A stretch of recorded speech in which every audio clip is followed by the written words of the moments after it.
खबरों की ओर। मुख्यमंत्री डॉक्टर मोहन यादव ने वाराणसी में आयोजित एमपी-यूपी सहयोग सम्मेलन 2026 में भाग लेकर दोनों राज्यों के बीच आर्थिक, औद्योगिक, सांस्कृतिक और पर्यटन सहयोग को मजबूत करने पर चर्चा की। सम्मेलन में मध्य प्रदेश और उत्तर प्रदेश के बीच औद्योगिक सहयोग, निवेश और पर्यटन विकास और सांस्कृतिक आदान प्रदान पर सार्थक विचार विमर्श हुआ। इस अवसर पर कई एमओयू पर हस्ताक्षर किए गए। इसमें काशी विश्वनाथ धाम और महाकाल मंदिर से संबंधित संस्थानों के मध्य सहयोग और बता दें कि ओडीओपी पहल को प्रोत्साहित करने के समझौते शामिल हैं। मुख्यमंत्री ने कहा कि इस पहल के माध्यम से दोनों राज्यों के उत्पादों को राष्ट्रीय और अंतर्राष्ट्रीय बाजार से जोड़ने, निर्यात बढ़ाने और निवेश के नए अवसर सृजित करने की दिशा में महत्वपूर्ण कदम उठाए गए हैं। सम्मेलन के समापन के बाद डॉक्टर मोहन यादव ने वाराणसी में आयोजित पत्रकार वार्ता में योजनाओं और विकास परियोजनाओं की रूपरेखा साझा की। उन्होंने उद्योग, व्यापार और पर्यटन के क्षेत्र में नए अवसरों पर प्रकाश डाला और पत्रकारों के सवालों का उत्तर देते हुए आगामी परियोजनाओं की जानकारी दी।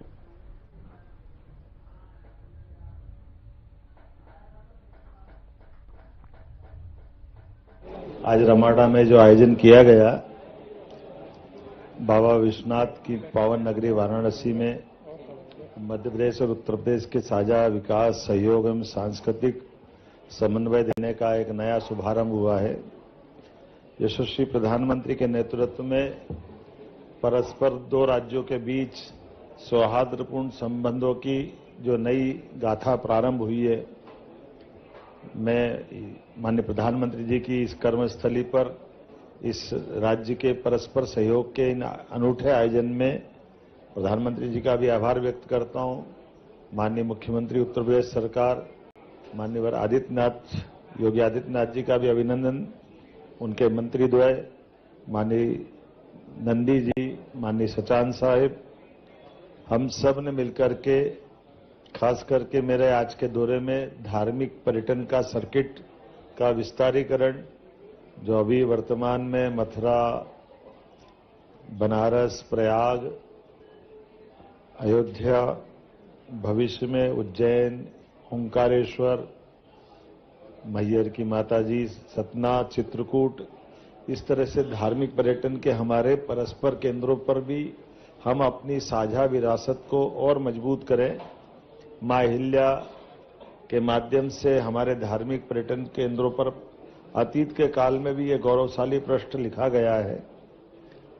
इसी के साथ साथ हमने अपने राज्य के अंदर जो उत्तर प्रदेश की विशेषता है, ओडीओपी, जीआई टैग उत्पादों का, निर्यात योग्य उत्पादों का, पारंपरिक शिल्प और क्षेत्रीय विशेषताओं के साथ राष्ट्रीय और अंतर्राष्ट्रीय स्तर पर यूपी और मध्य प्रदेश मिलकर के ब्रांडिंग, विपणन, निर्यात में परस्पर दोनों राज्यों के उत्पादों को प्रोत्साहन देने के लिए हमारा ये आयोजन औद्योगिक सहयोग, निवेश संवर्धन और सांस्कृतिक आदान प्रदान के साथ पर्यटन के विकास की नई इबारत लिखने का है। इस उद्देश्य के माध्यम से ओडीओपी, जीआई टैग, शिल्प, कृषि, फूड उत्पादकों, उद्योग जगत, निवेशकों, शिल्पकारों, नीति निर्माताओं को एक बृहद और विस्तृत साझा मंच देकर के दोनों राज्य के अंदर सभी प्रकार की नीतियों के अनुकूलता के बलबूते पर व्यापार व्यवसाय की सुलभता की अपेक्षा की गई है।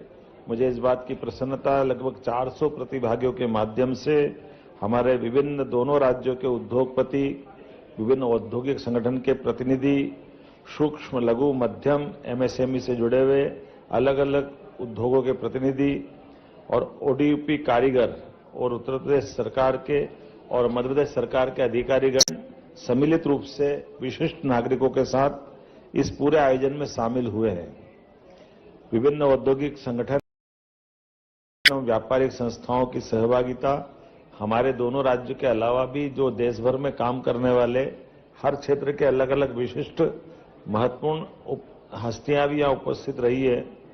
मैं इस अवसर पर हमारे मंत्री, उत्तर प्रदेश सरकार के माननीय औद्योगिक विकास मंत्री नंदगोपाल गुप्ता जी ने भी अपने उद्बोधन में यशस्वी मुख्यमंत्री योगी आदित्यनाथ जी के नेतृत्व में औद्योगिक विकास, निवेश प्रोत्साहन और उत्तर प्रदेश और मध्य प्रदेश के बीच भावी व्यापारिक सहयोग के भविष्य के बारे में भी जो शुभकामना दी, मैं उनका धन्यवाद अदा करता हूं और ये संबंध और प्रगाढ़ रहेंगे। ऐसे ही सम आदरणीय एमएसएमई मंत्री माननीय राकेश सचान जी द्वारा भी, माननीय योगी आदित्यनाथ जी मुख्यमंत्री उत्तर प्रदेश सरकार के नेतृत्व में जिस प्रकार से सूक्ष्म लघु मध्यम उद्योगों ने उत्तर प्रदेश सरकार के माध्यम से एक विशेष पहचान बनाई, वो समान रूप से मध्य प्रदेश सरकार के साथ भी इसी प्रकार से आगे बढ़ने के आपने विचार व्यक्त किए।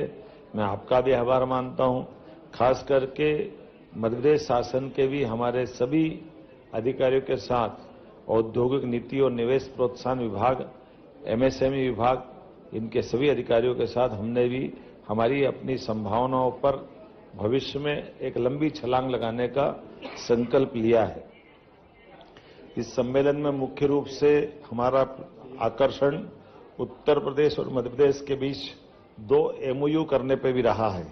पहला एमओयू मेरी मौजूदगी में महाकाल और बाबा विश्वनाथ के विशिष्ट क्षेत्र विकास प्राधिकरण के माध्यम से यहाँ की सभी प्रकार की धार्मिक सुगम दर्शन सुव्यवस्थित व्यवस्था और माननीय प्रधानमंत्री के माध्यम से जब काशी विश्वनाथ का ये जो कॉरिडोर बना है, इसके बाद पर्यटकों की संख्या बढ़ती हुई संख्या और भविष्य में व्यापार व्यवसाय धार्मिक पर्यटन के आधार पर यहाँ जो लाभ मिला, वैसे ही बाबा महाकाल के महालोक के बाद माननीय प्रधानमंत्री जी के लोकार्पण के साथ स्मार्ट सिटी योजना के माध्यम से 800 करोड़ का उज्जैन में भी जो लाभ मिला है, हमारी इकोनॉमी बदली है दोनों क्षेत्रों की। यहाँ भी बदलाव आया, वहाँ भी आया। बड़े पैमाने पे धार्मिक पर्यटन के संख्या के साथ बाकी संभावना पे भी बहुत अच्छा काम हुआ है। ऐसे में हमने अपने दोनों मंदिरों की प्रबंधन की व्यवस्थाओं में साझा चर्चा करते हुए, जैसे बीते कुंभ में दर्शनार्थियों की व्यवस्थाओं के साथ यहाँ बाकी व्यवस्था भी किस प्रकार से रखी जा रही है, उसी प्रकार से बाबा महाकाल के दर्शन में सामान्य दर्शन के साथ साथ विशेष अवसर पर आने वाली बड़ी भीड़ के प्रबंधन में भी बनारस के अनुभव साझा करते हुए अधिकारियों को भविष्य में और अच्छे से टेम्पल व्यवस्था को जोड़ करके धार्मिक पर्यटन को बढ़ावा देने के लिए कैसे कर सकते हैं, उस पर विचार करने के लिए एमओयू किया गया।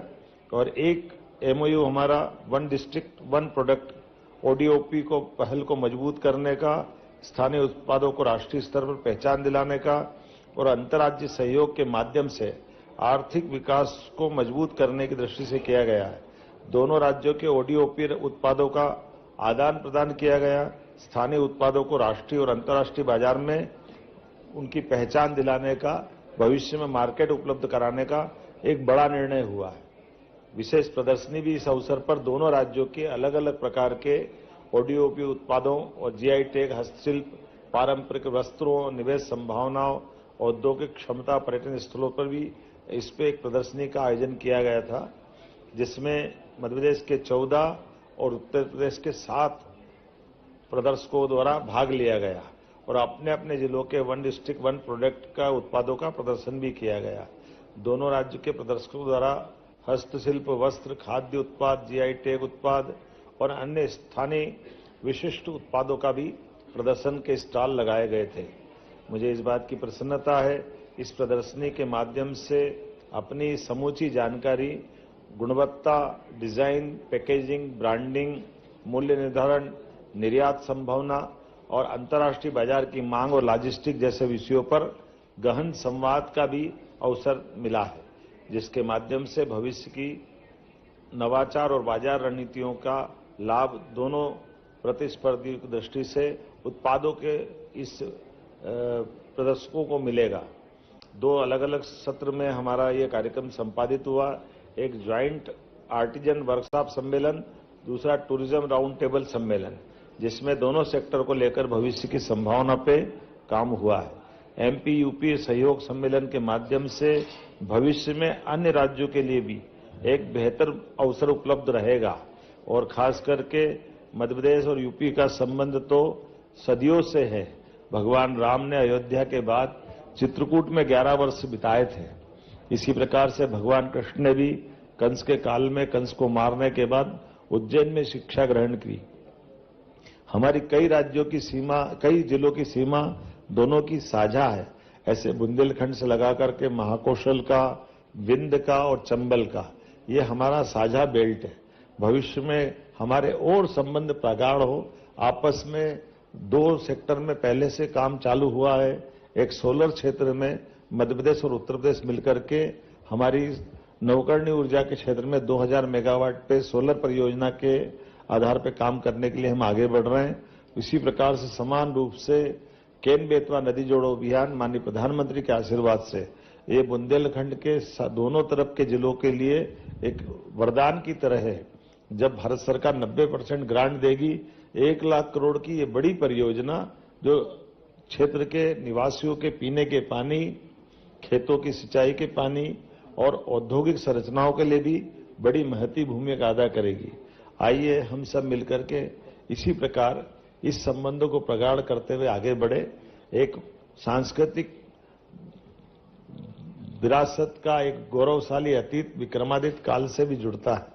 विक्रमादित्य के काल में देश भर में शकों को परास्त करके सुशासन की उत्कृष्ट मिसाल सांस्कृतिक रूप से 2000 साल पहले विक्रम संवत के प्रवर्तक के माध्यम से प्रारंभ हुई। ऐसे में विश्व की सबसे प्राचीन नगरी बनारस वाराणसी में उसका मंचन भी 3, 4, 5 अप्रैल को यहीं बनारस में होने वाला है। उम्मीद करेंगे विक्रमादित्य के उस गौरवशाली अतीत को हमारे मध्य प्रदेश के कलाकार मंच के माध्यम से हाथी, घोड़े, ऊंट, पालकी और अद्भुत तरीके से घोड़े दौड़ते हुए सामने आएंगे, हाथी से सवारी आएगी, मंच अपने आप। तो वहीं वाराणसी में मुख्यमंत्री डॉक्टर मोहन यादव ने काशी विश्वनाथ मंदिर में दर्शन पूजन के बाद काशी विश्वनाथ धाम कॉरिडोर का भ्रमण किया। उन्होंने कहा कि मंदिर प्रधानमंत्री नरेंद्र मोदी के नेतृत्व में धार्मिक पर्यटन और दर्शन व्यवस्था को सुगम बनाने पर विशेष ध्यान दिया जा रहा है। मुख्यमंत्री ने मध्य प्रदेश और उत्तर प्रदेश के बीच धार्मिक स्थलों के प्रबंधन, बड़े आयोजनों और इसके साथ ही अन्य महत्वपूर्ण चीजों पर यहां जानकारी दी है। उन्होंने कहा कि आधुनिक सुविधाओं के माध्यम से श्रद्धालुओं को बेहतर अनुभव देना प्राथमिकता है।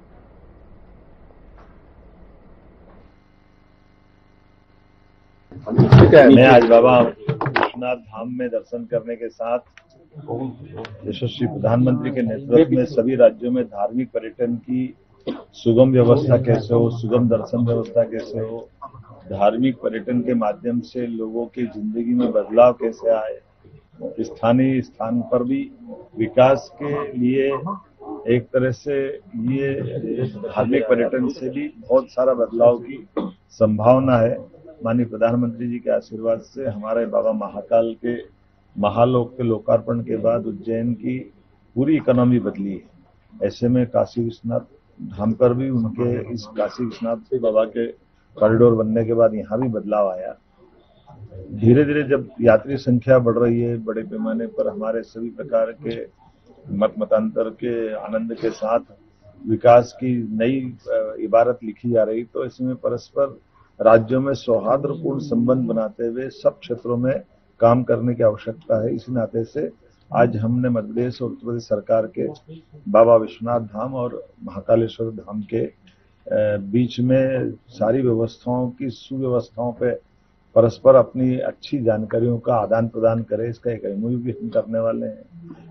दर्शन व्यवस्था में जनता को सुविधा कितनी बेहतर से बेहतर दे सकते हैं, हमारे देवस्थान के माध्यम से समाज की अच्छी गतिविधियों को भी कैसे संचालित किया जा सकता है, और खासकर धार्मिक पर्यटन की आस्था को बरकरार रखते हुए इनके लिए हम अपने शासन के तंत्र में किस प्रकार से पर्याप्त रूप से दूरगामी दृष्टि से योजना बना सकते हैं। खासकर भी हमारे उज्जैनी में 2028 में सिंहस्थ आने वाला है और अभी कुछ समय पहले इलाहाबाद का कुंभ मेला हुआ है। ऐसे में बड़ी भीड़ का भी प्रबंधन के दरमियान दर्शन की सुगमता बनी रहे, सब व्यवस्था सुव्यवस्था में बनी रहे, इससे कई अनुभव साझा करने के लिए मैंने प्रेजेंटेशन भी देखा भगवान के इस धाम की व्यवस्थाओं को माननीय प्रधानमंत्री के आशीर्वाद के बाद बदलते दौर में और क्या क्या कर सकते हैं, ऐसा हम परस्पर समझने के अध्ययन करने के लिए भी आए।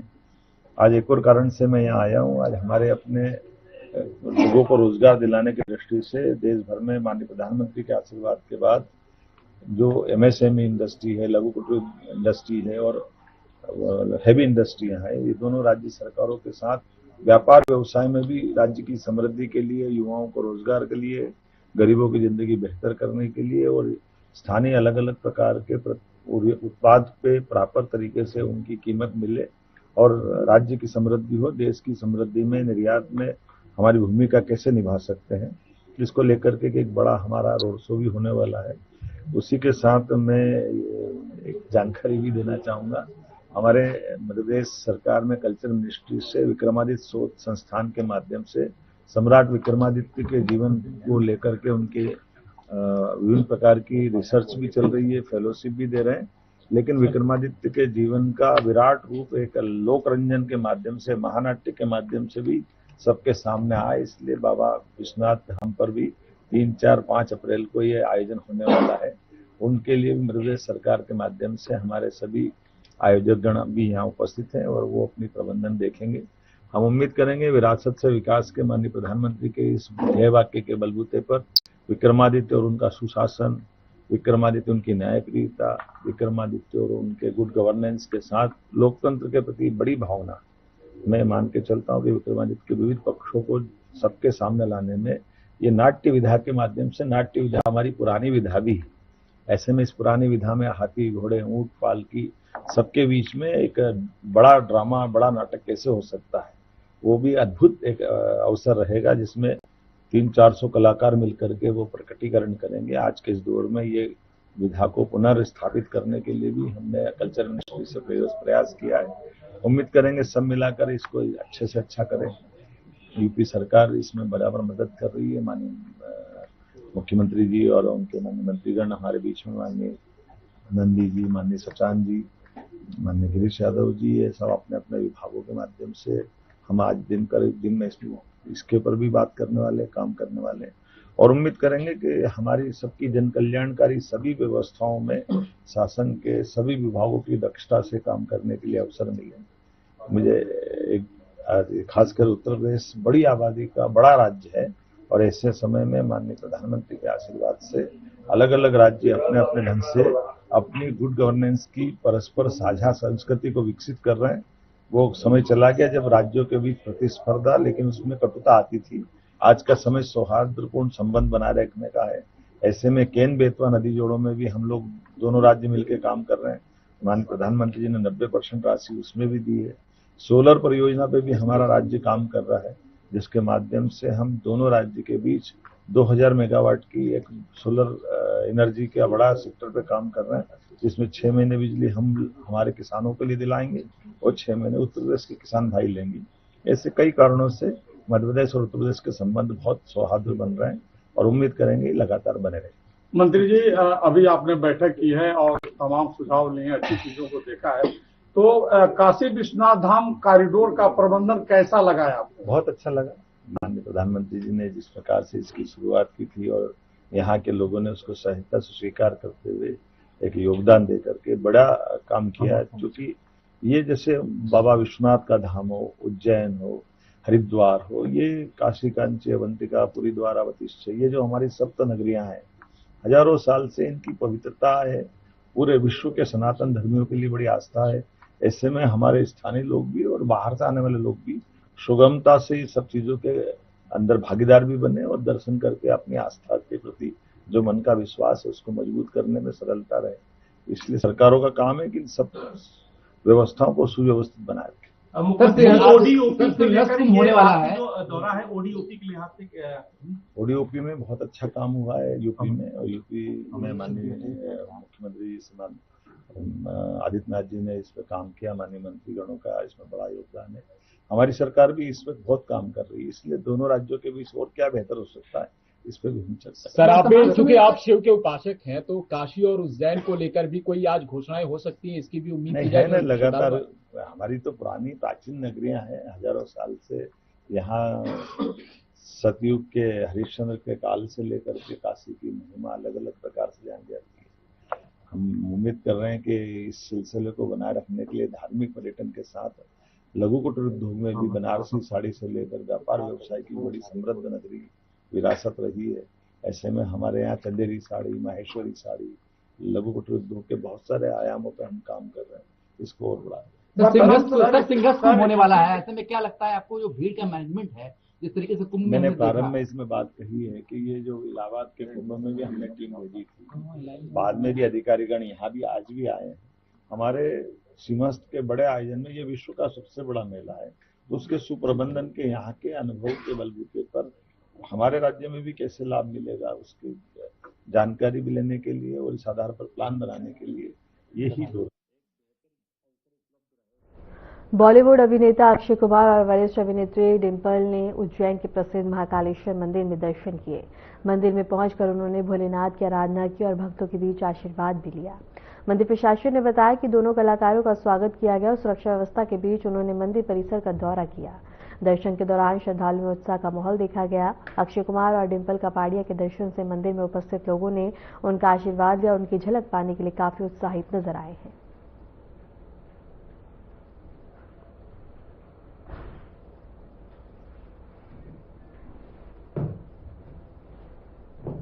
तो वहीं उज्जैन के प्रसिद्ध महाकालेश्वर मंदिर में भस्म आरती का आयोजन किया गया। मंदिर परिसर भक्तों से भर गया और सभी ने श्रद्धा भाव से आरती में हिस्सा लिया। मंदिर के महंत ने बताया कि भस्म आरती भगवान भोलेनाथ की विशेष विधि है जिसमें श्रद्धालु उनकी आराधना करते हैं और दिव्य आशीर्वाद प्राप्त करते हैं। आयोजन में सुरक्षा और व्यवस्थाओं का पूरा ध्यान रखा गया। भक्तों ने भस्म आरती के दौरान धार्मिक गीतों और मंत्रों के साथ भाग लिया, जिससे मंदिर परिसर में आध्यात्मिक माहौल बना रहा है।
फिलहाल के लिए मध्य प्रदेश की खबरों में इतना ही और ऐसे ही मध्य प्रदेश